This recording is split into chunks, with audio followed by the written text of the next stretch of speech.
Bismillahirrahmanirrahim. Assalamualaikum warahmatullahi wabarakatuh.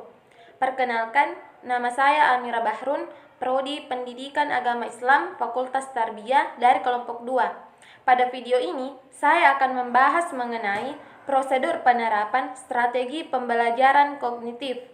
Dalam penerapan teori belajar kognitif, secara khususnya akan ada model belajar Brunner, Ausubel, dan model perkembangan intelektual Piaget.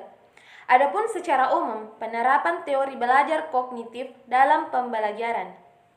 Nah, untuk lebih jelasnya, saya akan membahas dua teori dari penerapan pembelajaran kognitif. Pertama, teori Brunner. Jerome Brunner merupakan seorang pengikut setia dari teori kognitif, khususnya dalam studi perkembangan fungsi kognitif. Menurut Brunner sendiri, perkembangan kognitif seseorang terjadi melalui 3 tahap yang ditentukan oleh caranya melihat lingkungan, yaitu enaktif, ikomik, dan simbolik. Pertama, tahap inaktif. Seseorang melakukan kegiatan aktivitas-aktivitas dalam memahami lingkungan sekitarnya. Artinya, dalam memahami dunia sekitarnya, anak menggunakan pengetahuan motorik, misalnya melalui pegangan, gigitan, sentuhan, dan sebagainya. Nah, selanjutnya yang kedua adalah tahap ikomik.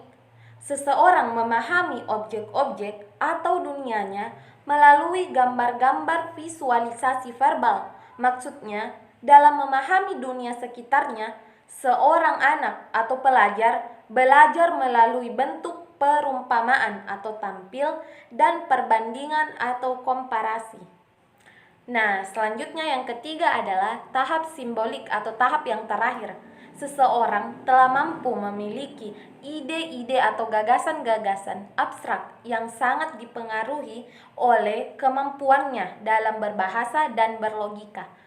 Dalam memahami dunia sekitarnya, seorang anak belajar melalui simbol-simbol, bahasa, logika, matematika, dan sebagainya. Nah, selanjutnya setelah membahas mengenai teori yang pertama, yaitu teori Brunner, selanjutnya saya akan membahas tentang teori yang kedua, yaitu teori Ausubel. Namun, sebelum masuk pada pembahasan intinya, perlu kita ketahui terlebih dahulu apa sih itu teori Ausubel. Pasti masih banyak yang belum tahu kan, ya kan? Nah, teori belajar Ausubel merupakan suatu proses belajar di mana dikaitkannya informasi baru pada konsep yang relevan yang terdapat pada struktur kognitif seseorang. Dalam teori Ausubel mengenal 4 macam pembelajaran, yaitu pertama, struktur kognitif.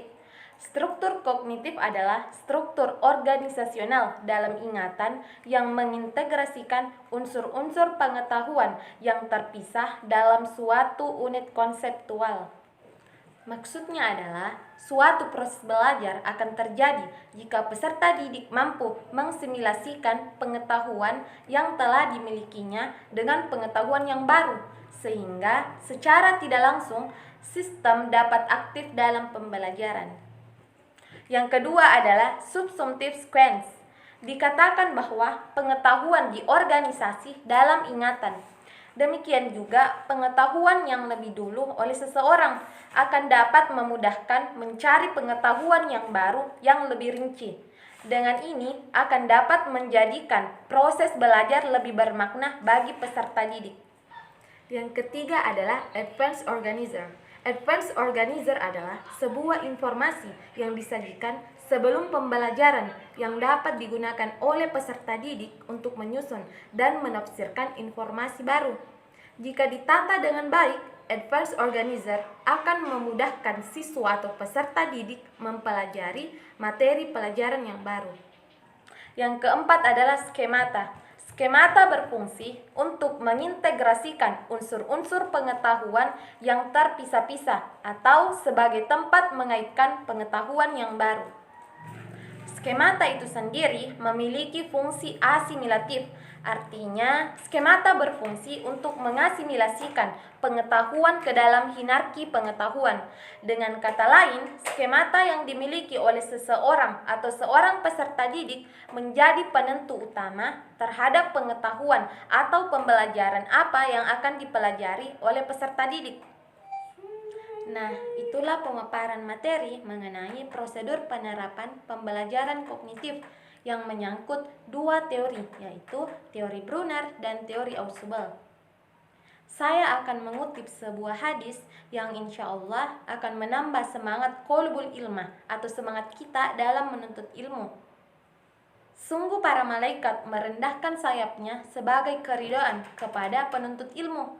Orang berilmu akan dimintai ampunan oleh penduduk langit dan penduduk bumi, bahkan ikan yang ada di dasar laut pun.